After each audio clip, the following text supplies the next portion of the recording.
to me. But thanks for tuning in. We'll see you soon. We're out of here.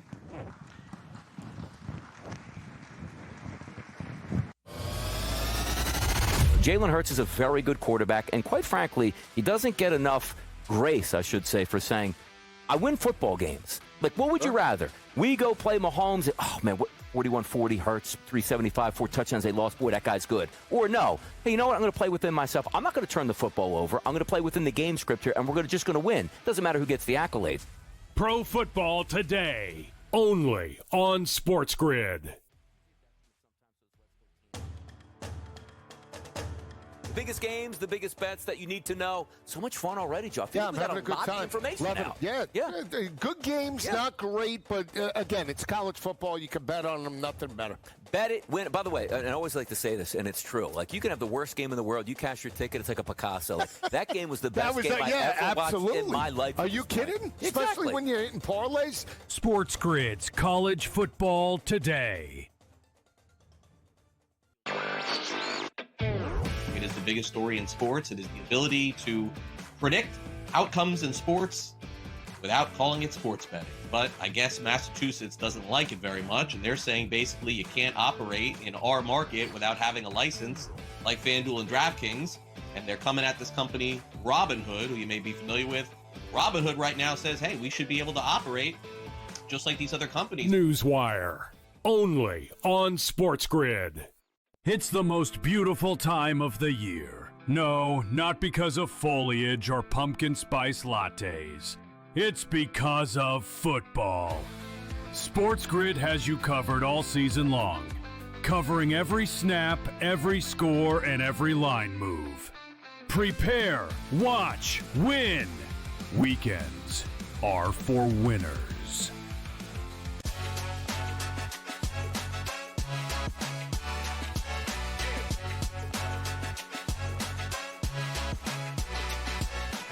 Another WNBA coach dumped, plus Emmett Smith tells us what it's like to negotiate a contract with Jerry Jones. Hi, everyone, and welcome to Front Office Sports Today from FOS Studios in New York City. I'm Baker Machado. And I'm Renee Washington, and thank you guys so much for joining us each and every weekday as we're chatting the biggest stories in the business and culture of sports. We also have Tim Tebow on later to chat if he ever wants to get into coaching. But first, let's get into the shoot-around. Yeah, and let's start with some big news in the WNBA. The New York Liberty have parted ways with longtime head coach Sandy Brondello. This after the defending champions were bounced in the first round of the playoffs by the Mercury. Now Brondello leaves the Liberty as the all-time winningest coach. The team says they'll begin a new search for her replacement immediately. New York is now the 4th WNBA team with a head coaching vacancy. They join Portland and Toronto and Seattle, who just fired their coach yesterday. Yeah, Sandy Brondello, 13 seasons in the WNBA, 4 with the Liberty. As you mentioned, winning last season, had 2 WNBA Finals appearances, was the All-Star coach. Started so hot this year. And yet this quickly, she's out, losing in a 4-5 matchup to the Mercury. And when you look at what Sandy Brondello has brought this team, Breanna Stewart has adamantly defended her, even after their final game when they were eliminated. When a reporter asked about their future, she said, what the bleep? Right. And defended Sandy, saying how she's someone that's for the team. It's not just on her. They all needed to be better this season. And so it felt like this core was going to run it back next season and try again. But it does also feel like there's a shorter coaching leash. 7 coaching changes last season, which was a record, and already, as you mentioned, 4 vacancies, including the 2 expansion teams. The WNBA, much like most leagues, has a much shorter leash for head coaches. Yeah, it should be. Not for long in this league also. Meanwhile, WNBA Rookie of the Year Paige Beckers and 5 other players will join the Women's 3-on-3 League Unrivaled, that ahead of their 2nd season in January. In addition to becoming an investor, Beckers signed a 3-year deal that will see her make more in the 10 weeks in her first year with Unrivaled than her 4 years on her current $78,000 rookie contract in the WNBA. The Connecticut Sun's Sanaya Rivers and Erica Wheeler of Seattle also announced as first-time Unrivaled players, and more are going to be coming out here soon as well. Yes, so when you have WNBA Rookie of the Year Paige Beckers announced making her debut in January, it makes the league's announcements that much more exciting. They're rolling out every day, starting yesterday on Monday, 6 different players. In addition to those 3, others like 6-time All-Star Alyssa Thomas, Satu Sabali, and when you look at the way they're rolling this out, it just adds extra excitement. Year 1 was great for them. We've seen the $340 million valuation for them. We've seen the increase in players going from 36 to now 48 next season, 6 developmental players that they'll have in addition that can step in place of any injuries that happen. So it feels like year 2 is on the right track already for Unrivaled. And not only are we anxiously waiting to see who else is going to join this roster, we're also looking forward to year 2. Absolutely. And by the way, the discrepancies, again, only highlight the pay Yes. for 10 weeks of Unrivaled, making 4 times than what she would be making for her entire rookie salary, which, again, is just so incredibly low. Well, fresh off their second Final Four appearance since 2019, Auburn's Bruce Pearl says he's retiring after 11 years with the Tigers. His son, Steven, will take over as head coach. In a 14-minute video posted to social media, Pearl said, quote, "If I got to a point where I could not give it my all, then it was going to be time." Now, with a salary of $5.9 million, Pearl was the 6th highest paid men's college basketball coach last season, and he leaves with 706 career wins. Yeah, that's the key. This is not about basketball because there's been a lot of success for the Tigers under head coach Bruce Pearl. As you mentioned, the Final Four appearances, the 2 in his tenure, the 32-6 record they had, his financial pay being so high that it wasn't an issue of finances or basketball. This was about what it seems evident in the case of Pearl, wanting to get more involved in philanthropic types of endeavors. He's been linked to being potentially a senator, and he actually has also come out and said he's going to be the Auburn senator, an ambassador for the university. Senator, yes, he's going to be the ambassador for the university. He's going to have a new role within their department. So it does feel like this is less about him on the basketball side and more to make that change. And his son, Steven, now, who's been an assistant, does step into that role as he's already been a part of the program. Yeah, getting a 5-year deal to be the new coach for the Tigers. Well, Major League Baseball owners unanimously approved the $1.7 billion sale of the Tampa Bay Rays to a group led by home developer Patrick Zalewski, with Stu Sternberg, who has owned the team for almost 20 years, retaining a minority stake of 10%. However, the bigger question looms for the new owners in figuring out the Rays' uncertain future in the Tampa Bay area. So let's take a look at that in today's main event. All right, let's bring in FOS reporter Eric Fisher. So, Eric, the deal is now officially done. So what's next for this ownership group with the Rays?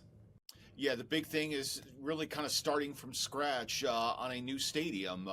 When we had Rob Manfred tuned in last week, I asked him specifically about this, and he used the words clean slate. And it kind of is that the bad news is that they have to start all over again, but the good news is that they get to start all over again and new relationships and figuring out where in the Tampa area the stadium is ultimately going to be. Under the prior owner, Stu Sternberg, they were looking to stay in St. Pete on the west side of Tampa Bay. I think there's going to be a fresh look on the east side of the bay, closer to where the Buccaneers and the Lightning are.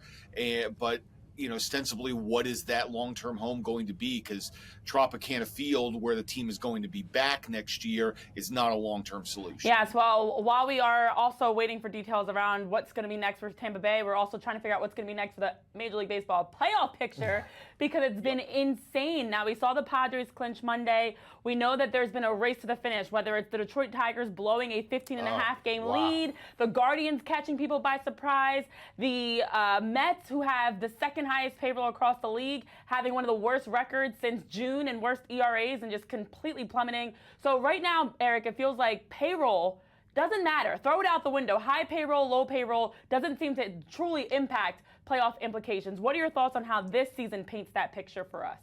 Yeah, it is interesting because we've got the 2 lower payroll teams from Ohio, the Reds and the Guardians, both trying to crash the party.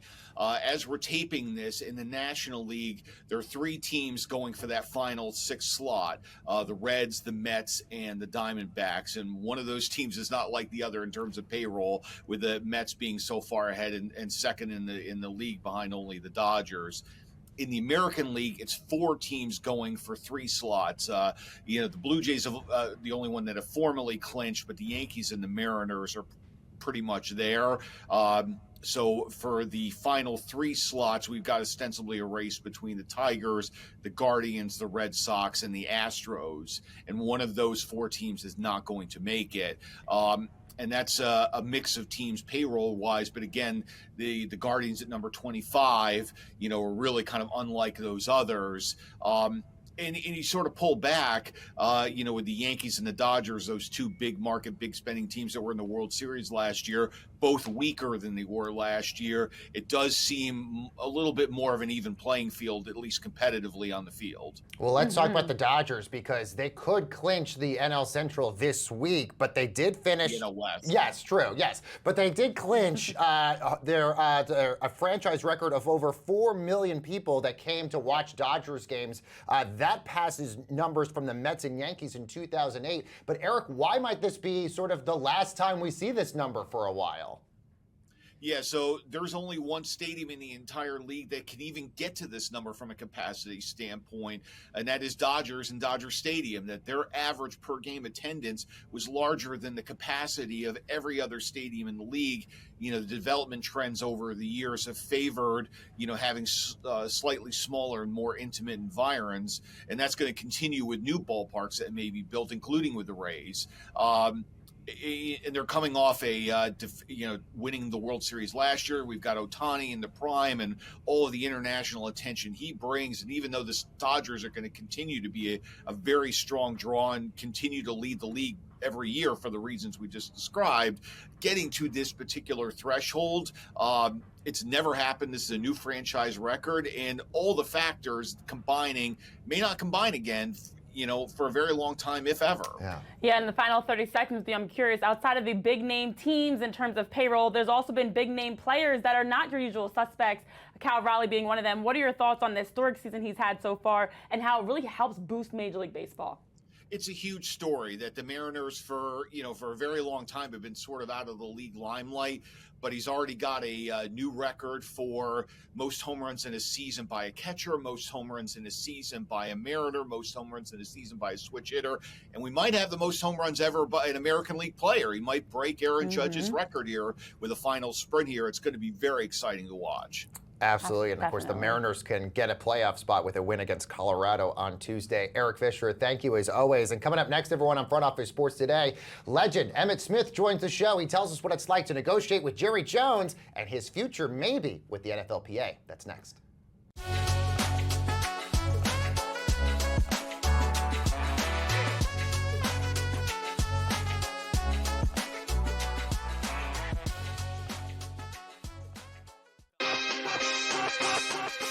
There are right now 10 teams who are 0-2.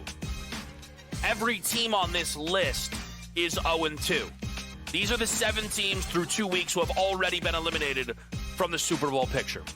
First, the Cleveland Browns, who I believe were the worst team coming into this season. The Cleveland Browns are absolutely done. Game time decisions. Only on SportsGrid.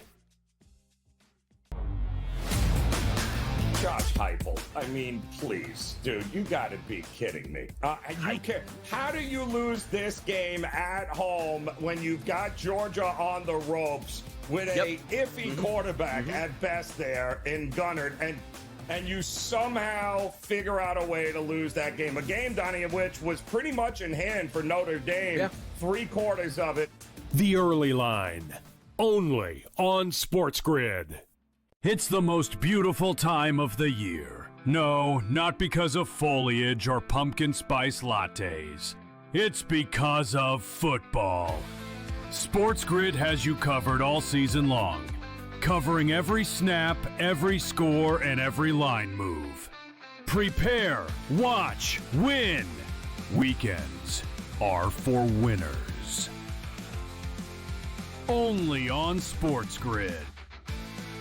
The sharpest football contest show in the land, the Las Vegas Football Contest Show, focuses on Circus Sports Million, Circus Survivor, and the Westgate Super Contest, handicapping the games and releasing our contest picks every week of the season. With 2 former Super Contest winners, Brady Cannon and James Salinas, a former NFL player, Mike Pritchard, and over $1 million in contest prize money won combined, the Las Vegas Football Contest Show will have you prepared this season like none other.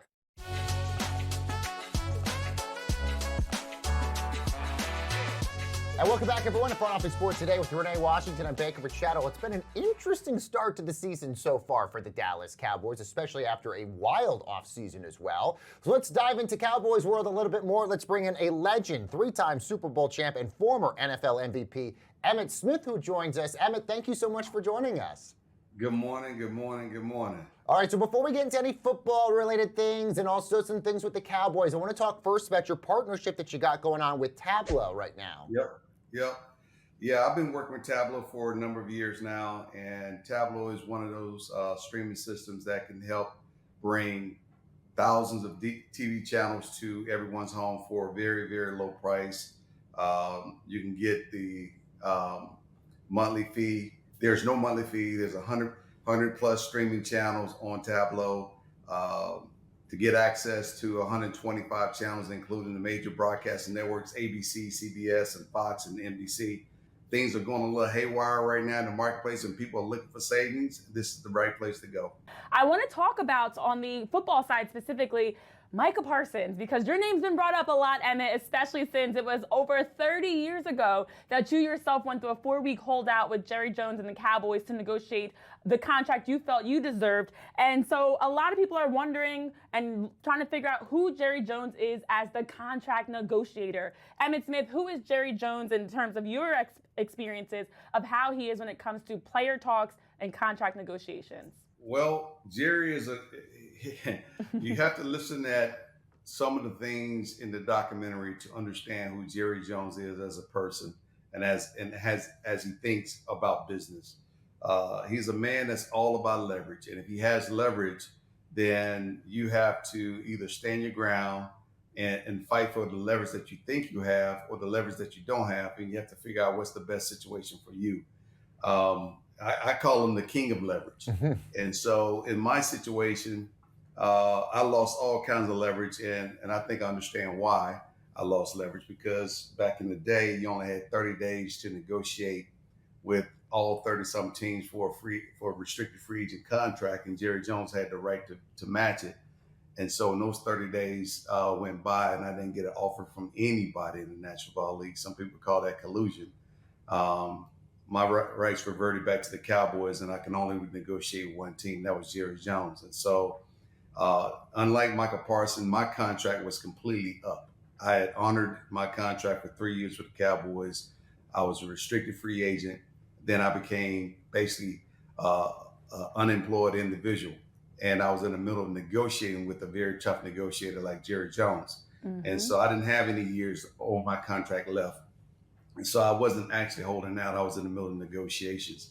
When it came out of Micah Parsons' situation, he had another year on his contract. And so he tried to leverage his last year with the Cowboys to get the extension that he wanted so he can have a place that he can call home. I understand that. But Jerry, being a shrewd negotiator, as well as very tough, it was a tough situation for Parsons. And I'm just glad that he's gotten what he feel like he was worth. He seemed to be pretty happy in Green Bay. We're still trying to figure out how to replace him. And it's just one of those things that doesn't always work out in the player's favor. I'm curious your thoughts on if you ever see realistically a time where we're going to get the Dallas Cowboys without Jerry Jones and the Jones family, because people have called for him at 82 years old saying that he can no longer do his job. Do you think there's a time we ever see that change for the Dallas Cowboys? You mean the Jones family not being a part of the Dallas Cowboys? What's that even It's been called for. You can call for whatever you want to call, but you ain't gonna make a man sell his team. I mean, come on, people got to be more realistic about what they're asking. Period. That man owns the Dallas Cowboys. And his family owns the Dallas Cowboys. Not just him, his family owns the Dallas Cowboys. You think that they're gonna get rid of it because you are unhappy? No, they're not. What they're gonna try to do. Now, there might come a time when we don't see Jerry Jones being the general manager any longer. There might come a time that might happen. However, in my mind, you would never see another, as long as I live, I don't think you're going to ever see another person or another family on the Dallas Cowboys. So let's be realistic. Emmett, I want to talk to you about the NFL Players Association. Obviously, they've had a little bit of some stumbles over the last little while in terms of figuring out who's going to lead the organization. Back in the day when you were a player, you had Gene Upshaw, a former player representing the union. A lot of players now are saying they want a former player now to represent the union. What's your thoughts on the NFLPA situation and maybe the lack of leadership from the PA, and is that impacting negotiations right now? I think it is impacting the negotiation. I think I would agree with the players. You need to have a player that understands not only the history of the game and the history of the PA and how they got to this place. The problem with lost history is you don't understand how you got to this place and what steps was taken prior to and how the benefits were for the players versus how they're not for the players right now and what's missing. I think when you have a player that has been in the game for a number of years, that has been around licensing agreements, been around all kinds of different types of agreements, they understand the benefits that the players today should be currently getting and how to protect the players' rights. Players have rights. They have licensing rights. They have imaging rights. They have all kinds of rights as well. And the National League has its rights. They have the uniforms and so forth. But without the uniform, without the players, you don't have that uniform just sitting still. But when you put them both together, it's a powerful tool. And they just need to have someone that understands both of those things. Not to mention the health insurance and the medical stuff that players would need in the long run. Those are things that players need to start thinking about. And when they start thinking about who they want to sit in that seat as the president of the PA. And I think a player should sit in that seat, especially if that player is qualified to lead the PA. Would that ever be you? Would you ever be interested in it?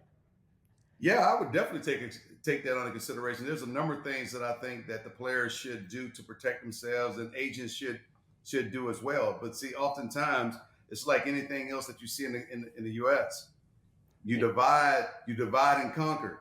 You keep people divided, then you can always manipulate one of the sides. And the one of the sides that's always getting manipulated is the talent side, not the ownership side, but the talent side. Mm-hmm. The talent has always been manipulated for the gain of the overall masses. Yeah. Could not agree more with your points. Yeah, That's why you're one of the best to ever play the game. 3 times, yeah, exactly, for a reason. 3-time Super Bowl champ, and of course, Super Bowl MVP and NFL MVP, and also one of the voices of Tableau as well, the great Emmett Smith joining us. Emmett, thank you so very much for joining us today, sir. Thank you. Get Tableau, no subscription fees whatsoever, one-time buy. You got it. Amen. Enjoy. Thank you, sir. All right, we got a lot more front office sports today headed your way right after this quick break. Don't go anywhere.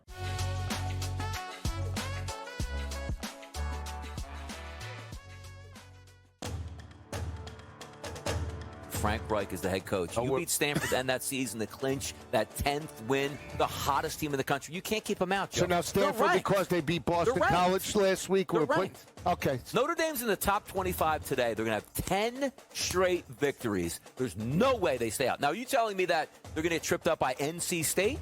NC State's Devin undefeated. Leary still there? I don't even know. NC State, Dave Torrance there. SportsGrid's College Football Today. Mike McDaniel got a personal victory. Yeah, he get fired on the tarmac. Okay, I can go yeah. back. Yeah. Well, this has been my take on the Dolphins. I think you'll agree. The more they lose, Tyreek Hill becomes the most important player in football.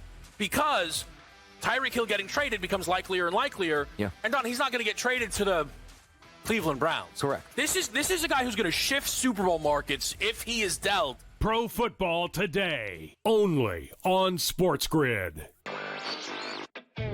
NFL season with about 750,000 downloads. Really interesting when you look at the third and the fourth spot. You have Bet365 and Fanatics, which were, again, that first week, they were the only sports books that grew. The good news for the other sports books in terms of downloads this week is even when you take out Fanatics and Bet365, app downloads still grew about 20% across the board overall. Newswire, only on SportsGrid.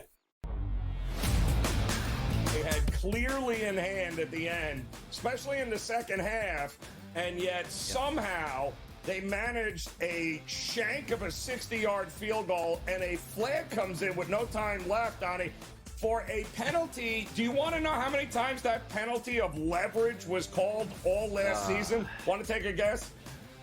How many? 4. The Early Line.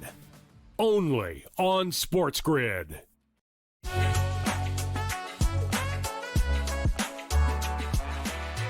And welcome back, everyone, to Front Office Sports Today with Renee Washington and Baker Machado. Well, the roster for this year's All-State AFCA Good Works team was just unveiled, which, of course, is going to be honoring 22 college football players and 1 head coach for their extraordinary commitment to community service. And, of course, in a crazy, busy college football season as well. So who better to talk to about all of this than, of course, one of the greatest college football quarterbacks of all time, Mr. Tim Tebow. Tim, thank you so very much for joining us. Before we get into college football, let's talk about this All-State AFCA Good Works team and that you're a part of. Well, first, I think we need to talk about that it's somebody's birthday. So just yes. Thank you, Tim. Thank you. I love that we get to celebrate that, just like we get to celebrate these 22 amazing young men and 1 coach as we honor them because of the good work that they're doing, not just on the field, but off the field. That's why I love this award that All-State has created with the AFCA Good Works team, that we get to come together to be able to celebrate them, to be able to celebrate making an impact. These men need to be recognized for who they are and what they're doing and the impact they're making. Do you feel like there's more pressure now on college athletes to perform because of NIL? Well, I feel like there's a lot of pressure, and I feel just when you look at the environment of social media, the environment of stories that can go so fast, I do feel like there's a pressure. Also because, every player can go to their phone and look at what everybody's saying, and I don't always think that's a good thing.